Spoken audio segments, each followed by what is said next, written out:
Welcome back, and joining me now is Democratic Governor Wes Moore of Maryland. Governor Moore, welcome back to Meet the Press. Great to be with you again. It is great to have you. Thanks so much for being here. You just heard my conversation with Treasury Secretary Scott Bessent. He says the economy is stronger than this latest jobs report would suggest, and he echoed the president that Americans need to give this tariff policy time to work. What say you? Is that a fair argument? No, because I think people are seeing right now, the impacts of these trade wars and these random tariff policies. You know, he's here talking about the S&P, but on the streets, in the communities and neighborhoods, we're hearing about jobs and prices. We're watching unemployment go up. We're watching prices on everything from energy to the clothes people are wearing to the food people are eating. Those prices continue to skyrocket, and we are not seeing any type of a platform as to something we should believe in. And we're not just hearing it from everyday consumers and people in our neighborhoods. We're hearing it from our businesses, because the businesses, when they're giving their reports, the Black & Deckers, the McCormick's, the Under Armours, Maryland businesses, that they have to tell the truth. And the truth is that these tariff policies are continuing to increase a lack of predictability, and it's continuing to make prices go up on the American consumer. Well, I want to ask you about another big issue that you are facing in your state. President Trump's threat to send in federal troops to more cities. You and Baltimore Mayor Brendan Scott just announced that you're actually stepping up law enforcement in Baltimore. Governor, your Baltimore, I should say, still has the nation's fourth highest murder rate in the country. Why not accept the president's offer to send in National Guard troops? Well, no, we absolutely accept the offer for federal supports. The president's proposed budget actually cuts supports for the FBI and ATF bureaus, which are things we actually could use. That the president, when you're looking at the big, beautiful bill, it actually cut $30 million of funding for violence prevention programs that are happening in the city of Baltimore and across the state of Maryland. And when I first came on board, I was very clear that public safety was going to be our #1 priority.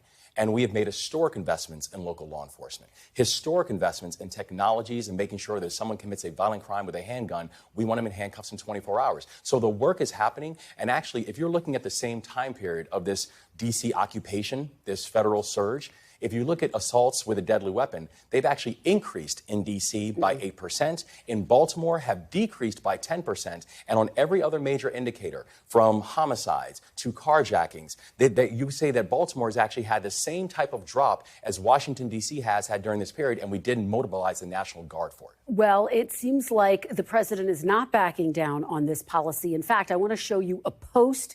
This was posted yesterday. President Trump shared this on his social media account.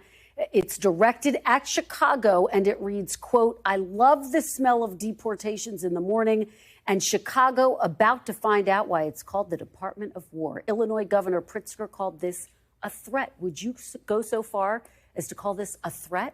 I call it a threat. I call it embarrassing. I would call it performative. And I do want to be clear about some of the stats. When people talk about how we've watched a decrease because of the National Guard, let's be clear about some of the stats. That the National Guard are responsible during this occupation for 744 cubic yards of mulch spread, 886 bags of trash collected, 270 feet of fence painted. You know what we don't have stats on? How many illegal guns has the National Guard seized? How many drug busts has the National Guard done? And yet crime is down in D.C. Oh, as it is in Baltimore. And in fact, if you're looking at the crime numbers in Baltimore, they're down around the same percentage from D.C. during the surge. And we did not have to ask these citizen soldiers to give up their lives and ask the American people to pay well over $1 million a day so we could have fences painted. I want to turn to another big issue this week, the fireworks on Capitol Hill. Both Democrats and Republicans grilled the HHS Secretary Robert F. Kennedy Jr. for his vaccine skepticism, for the fact that he's actually limiting access to vaccines. As you know, Florida is working to abolish vaccine mandates for school-aged children. A lot of people across the country, no matter what their political beliefs right now, Governor, are just confused.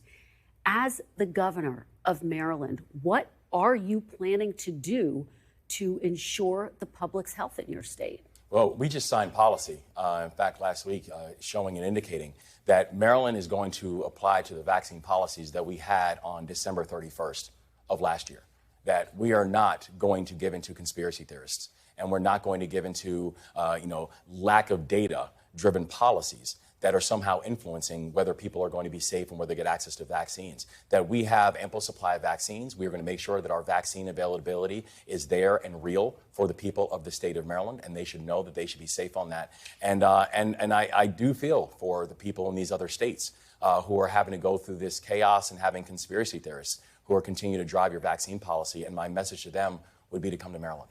Okay, well, I want to talk about another big issue for Democrats heading into the midterm, the battle over redistricting. Maryland is among the Democratic states, actually, eyeing new congressional maps to offset the moves we saw in Texas, where they added 5 additional GOP seats. In 2022, Maryland was praised for adopting a fairer map. And yet your predecessor, Larry Hogan, wrote this recently, quote, "Maryland led by example. We turned the page. Now some would rather reopen old wounds and copy the worst behavior from other states." Let me ask you, Governor, will you rule out redrawing the map in Maryland? No, in Maryland, all options are on the table. And I do believe that gerrymandering is actually a true stain on a larger Democratic soul. I do believe that. I do believe that when we're looking at how we should have our elections, that we should not have elections where you have the policymakers who are selecting their voters, but voters who are selecting the policymakers. What I also know is this: less than 10% of all congressional districts right now are competitive. That if you're looking at not just races in Maryland, but races around the country, then most of these races are won by 20 and 30 and 40 points. And so if Donald Trump is going to start picking and choosing which states that should have a chance to reevaluate how they're thinking about that, then the state of Maryland should not sit on their hands in that moment. But what about this argument by Governor Hogan, who's very clear? He says it would be copying the worst behavior from other states. Do you worry about the hypocrisy that it sends? No, because I think if you're looking at the maps as they're laid out right now, and you're looking at the lack of competitiveness that exists all throughout, again, not even just in many cases Maryland jurisdictions, but all around the country, there is a real challenge when it comes to ensuring that you can have fair maps. And so I do think it is important that if if other states are going to look about and say in midterm, mid-cycle, and mid-decade evaluations on the maps, then Maryland should also be able to say, well, then we can have a chance to look at them as well. All right, Governor, finally, before I let you go, you have not announced you're running for re-election. If you do you commit to serve a full term? Yes, I'll be serving a full term. I'm excited about re-election. I'm excited about what I'm going to be able to do for the people of Maryland. Do you rule out a run for president, Governor? Yeah, I'm not running for president. You rule it out? Yes, I'm You not running for completely president. rule it out? I'm so excited about what we're doing, that we've gone from 43rd in the country in unemployment to now one of the lowest unemployment rates. We've had amongst the fastest drops in violent crime anywhere in the United States of America. Our population is growing. Maryland is moving. And so I'm really excited about going back in front of the people of my state and asking for another term. All right. Well, if and when you announce your re-election, please come back and join us. Governor Wes Moore, thank you so much. Great to see you as always. We thank you for watching, and remember, stay updated on breaking news and top stories on the NBC News app or watch live on our YouTube channel.